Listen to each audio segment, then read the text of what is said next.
أعوذ بالله من الشيطان الرجيم. كلا إذا دكت الأرض دكا دكا وجاء ربك والملك صفا صفا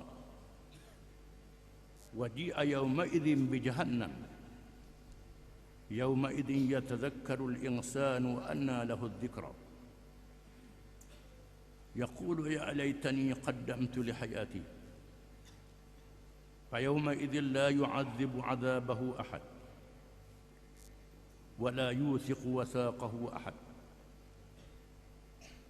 يا أيتها النفس المطمئنة ارجعي إلى ربك راضية مرضية فادخلي في عبادي وادخلي جنتي.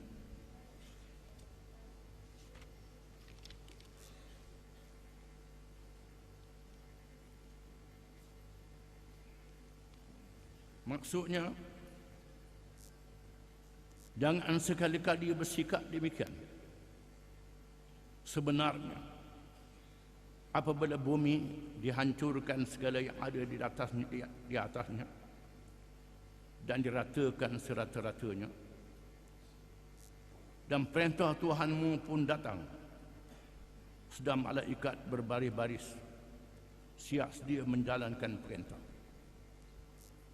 serta diperlihatkan pada hari itu akan neraka Jahannam, maka pada saat itu manusia akan ingat hendak berlaku baik. Dan bagaimana ingatan itu akan berguna lagi kepadanya?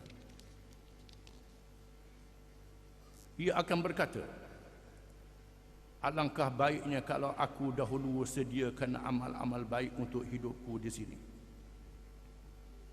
Maka pada hari itu tiada sesiapa pun yang dapat menyeksa seperti azab seksa yang ditimpa oleh Allah. Dan tiada sesiapa pun yang dapat mengikat serta membelenggu seperti ikatan dan belenggunya.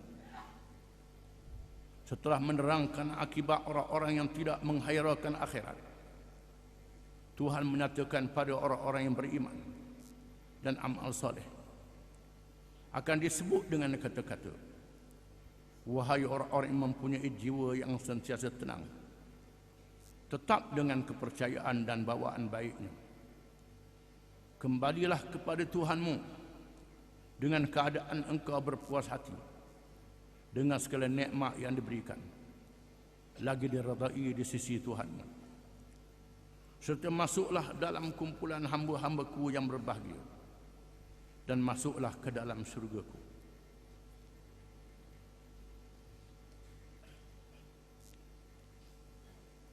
Setelah dinyatakan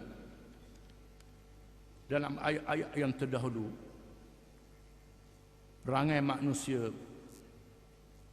yang lupa daratan di atas dunia ini, tomokkan kehidupan yang panjang dengan harta benda yang banyak, tak kira halal dan haram, langgar perintah Allah Ta'ala. Di antara puncanya kerana terlalu sayangkan harta, sayangkan dunia. Maka di sini Allah Ta'ala ingatkan tentang hari kiamat. Bila berlaku hari kiamat, kalla idza dukkatil ardu dakka. Sebenarnya, apabila diratakan bumi setelah dihancurkan bukit-bukit dan gunung ganang dengan sehancur-hancur dan serata-ratanya, habis hancur lebur belaka. Gunung ganang diterbangkan oleh angin yang kuat, air laut melimpah naik ke darat, tanah bercampur dengan laut, gunung berapi meletup, segala petrol, segala belerang, segala gas yang ada di bumi keluar belaka. Jadi hancur lebur semuanya. Dan Allah lakukan peristiwa hari kiamat setelah bumi diratakan semuanya. Allah Ta'ala bangkitkan manusia hidup semula. Begitulah kekuasaan Allah Ta'ala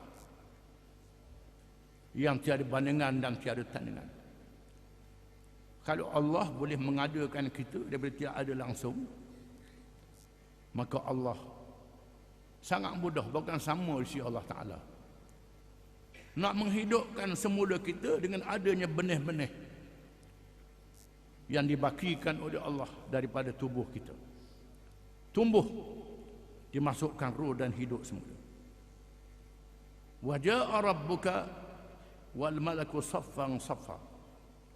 Dan datanglah Tuhanmu. Allah Ta'ala datang dengan sifat yang layak bagi Allah Ta'ala yang tidak sama dengan makhluknya.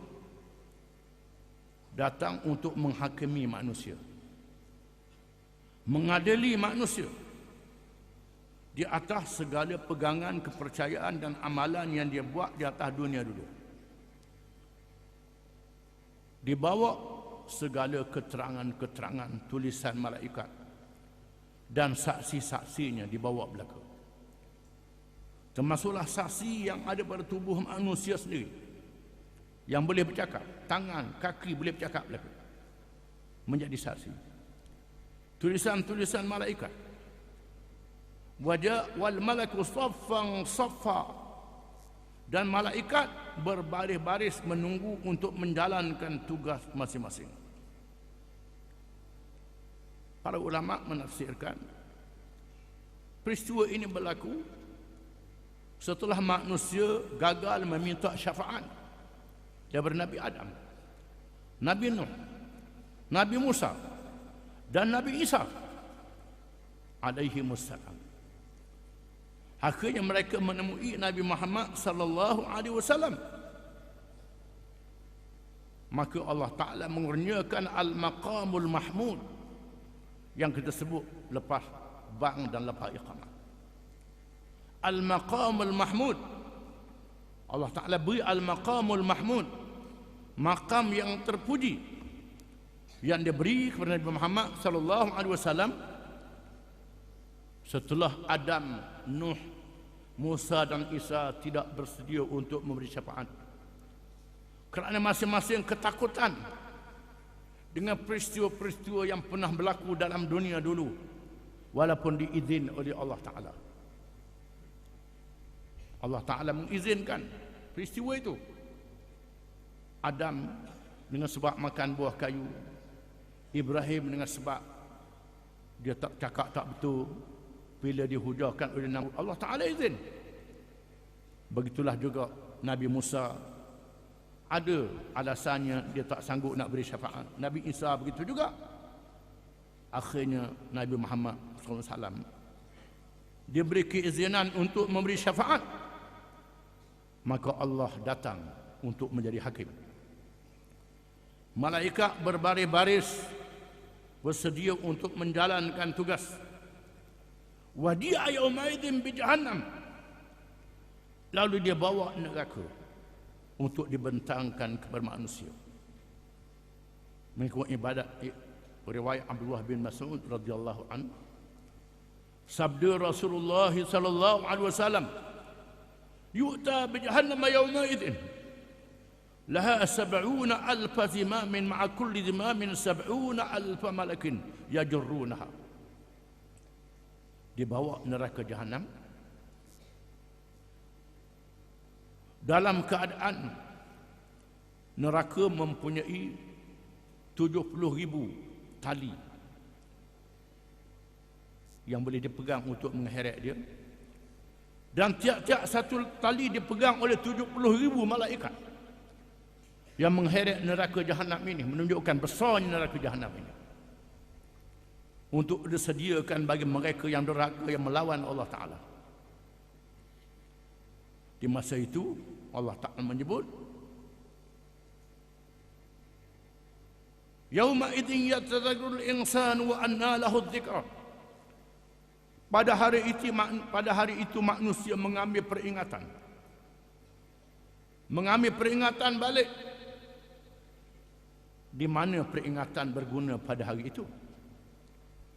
Pada hari itu barulah dia nak sedar, dia nak insaf. Rupa-rupanya kena buat amal yang soleh, amal yang baik. Kena ikut Islam ni. Tak ikut Islam ni susahlah hari ni. Wa anna lahu dzikra. Di mana baginya peringatan berguna lagi pada hari itu? Tak ada guna. Kalau nak sedar pun hari ni lah, sebelum mati. Pada hari dilihat neraka dibawa oleh tiap-tiap satunya 70,000 malaikat. 70,000 pemegang tali yang diheret. Tiap-tiap satu tali 70,000 malaikat. Masa itu baru nak sedar. Tak ada guna lagi. Yaqulu ya laitani qaddamtu li hayati. Berkatalah orang-orang yang dahulunya durhakakan Allah, melawan Allah Subhanahu wa taala, yang tak ikut perintah Allah Subhanahu wa taala, berkata pada itu, ya laitani qaddamtu li hayati. Alangkah bagusnya, baiknya aku dapat membawa sesuatu untuk kehidupan aku pada hari ini. Persediaan aku untuk hari akhirat ini, alangkah baiknya aku membawa pahala yang banyak, pahala yang besar. Yauma idza yu'adzibu 'adzabahu ahad. Pada hari itu tidak seorang pun yang azabnya lebih dahsyat daripada azabnya pada hari ini, iaitu azab Allah. Tak boleh dibanding dengan segala azab yang lain. Wala yuthiqu wathaqahu ahad. Dan tidak ada orang yang memegang janji yang lebih kuat selain daripada malaikat yang menjaga neraka, yang berjanji dengan Allah untuk menunaikan tugas mereka bagi membawa orang-orang yang derhaka dan kafir dihumbam ke dalam neraka jahanam. Malaikat akan mentaati apa sahaja perintah Allah. Neraka juga mentaati perintah Allah untuk menerima sesiapa yang layak menjadi ahli neraka. Itulah keadaan pada hari itu. Malaikat berpegang teguh dengan janji dengan Allah, menunaikan perintah Allah. Tidak sekali derhakakan Allah untuk membawa orang yang derhaka ke dalam neraka. Ya ayyatuhan nafsul mutmainnah. Wahai jiwa yang tenang, iaitulah yang beriman, yang mengerjakan amal yang saleh. Irja'i ila rabbiki radiyatan mardiyah. Kembalilah kepada Tuhanmu dalam keadaan redha dan mendapat redha. Dia redha pada Tuhan dan mendapat keredaan Tuhan. Fadkhuli fi ibadi wadkhuli jannati. Masuklah kamu ke dalam syurga di kalangan hamba-hambaku yang aku redha, dan masuklah kamu wahai jiwa yang tenang yang beriman itu ke dalam syurgaku. Terdapat riwayat-riwayat ulama berhubung dengan ayat ini. Ada mengatakan ayat ini berkait dengan Sayyidina Hamzah radhiyallahu anhu, Sayyidus Syuhada, yang mati syahid di dalam peperangan Uhud, yang dicincang tubuhnya sehingga tidak ada yang molek tubuh habis. Dicincang, dipotong hidungnya, dipotong kemaluannya, dibelah dadinya, diambil jantungnya, dicincang mayatnya. Yang dimaksudkan dalam ayat ini ialah Sayyidina Hamzah radhiyallahu anhu. Nabi bersabda, Sayyidus Syuhada Hamzah bin Abdul Muttalib wa rajulun qama ila imamin jairin fa'amarahu wa nahahu faqatalah. Penghulu orang mati syahid ialah Sayyidina Hamzah bin Abdul Muttalib, yang mati dalam perang Uhud, dan orang yang sanggup berdepan dengan pemerintah yang zalim. Lalu dia menasihat, dia menyuruh dan dia melarang, dan dibunuh dengan sebab itu. Ini penghulu orang mati syahid bersama Hamzah bin Abdul Muttalib radhiyallahu anhu. Mengikut satu riwayat yang lain, bila dia baca ayat ini, Sayyidina Abu Bakar radhiyallahu anhu berkata, Ya Rasulullah, ma ahsana hadha. Wahai Rasulullah, alangkah baiknya ayat ini, kata Sayyidina Abu Bakar. Alangkah baik ayat ini. Lalu Nabi kata, Ama innahu sayuqalu laka hadha. Ayatnya akan dibaca kepadamu nanti. Satu riwayat kata dibaca bila memati wahai Abu Bakar. Akan dibaca ayat ini kepadamu bila malaikat anak cabut nyawamu. Satu riwayat mengatakan akan dibaca kepadamu pada hari kiamat kelak. Kepada Abu Bakar radhiyallahu anhu, As-Siddiq, yang mengiringi Nabi SAW pada masa hijrah, bersama dengan Nabi di Mekah dan berhijrah. Mengikut satu riwayat yang lain, diriwayatkan oleh Ibnu Katsir dalam tafsirnya, bila mati Ibnu Abbas radhiyallahu anhuma, Abdullah bin Abbas radhiyallahu anhuma meninggal dunia. Dia mati di Taif. Bila diusung mayatnya, tiba-tiba dilihat burung yang terbang mengiringi mayatnya. Burung yang luar biasa, yang tidak dilihat jenisnya seperti itu. Setelah ditanam mayat yang ke dalam kubur, tiba-tiba mereka mendengar suara membaca firman Allah Ta'ala, ya ayyatuhan nafsul mutmainnah irja'i ila rabbiki radiyatan mardiyah fadkhuli fi ibadi wadkhuli jannati. Ibnu Abbas ialah sepupu Nabi yang alim, yang Nabi doa ketika dilahirkan ke dunia. Allah Ta'ala beri padanya ilmu Al-Quranul Karim, memahami ayat-ayat Quran, menjadi rajakan para sahabat radhiyallahu anhum. Diberitakan dia mendapat kelebihan ayat ini setelah dia meninggal dunia. Dan mengikut Ibnu Katsir dalam tafsirnya juga, berlaku satu peristiwa, beberapa orang tentera Islam ditawan dalam peperangan dengan Rom. Ditawan dalam peperangan dengan Rom. Lalu tawanan-tawanan Islam itu dibawa. Jumlahnya 4 orang tawanan di hadapan Raja Rom yang menyaksikan pesta di tepi sungai. Tepi sungai diminta tiap-tiap seorang murtad meninggalkan Islam, kalau tidak dibunuh. Yang pertama, murtad. Mungkin Allah Ta'ala izin illa man ukriha wa qalbuhu mutmainnun bil iman. Orang yang dipaksa nak selamatkan diri, dia mengaku hati dia tidak. Yang pertama mengaku murtad, yang kedua mengaku murtad, yang ketiga mengaku murtad, yang keempat tak mahu murtad. Lalu dipancung kepadanya dan dicampok ke dalam sungai.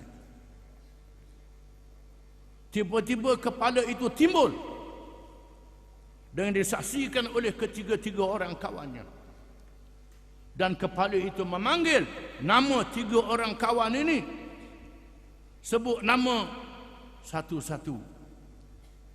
Sebut nama kawan dia, wahai Fulan, wahai Sianu, wahai Sianu. Allah Ta'ala telah menyebut dalam Quran, ya ayyuhan nafsul mutmainnah irja'i ila rabbiki radiyatan mardiyah fadkhuli fi ibadi wadkhuli jannati. Kemudian kepala itu kelam dan air, menyebabkan ketiga-tiga orang tadi kembali menjadi Islam. Semula mengaku sebagai orang Islam, dan hampirlah orang-orang Kristian yang menyaksikan perkara itu masuk Islam. Mungkin ada yang masuk Islam, wallahu alam. Dan Raja Rom berundur bila melihat peristiwa yang menakjubkan itu. Ini disebut oleh Ibnu Katsir di dalam tafsirnya. Ayat ini menunjukkan bahawa Allah Ta'ala mengalu-ngalukan orang yang beriman bila dia meninggal dunia dan di hari kiamat kelak. Wallahu a'lam.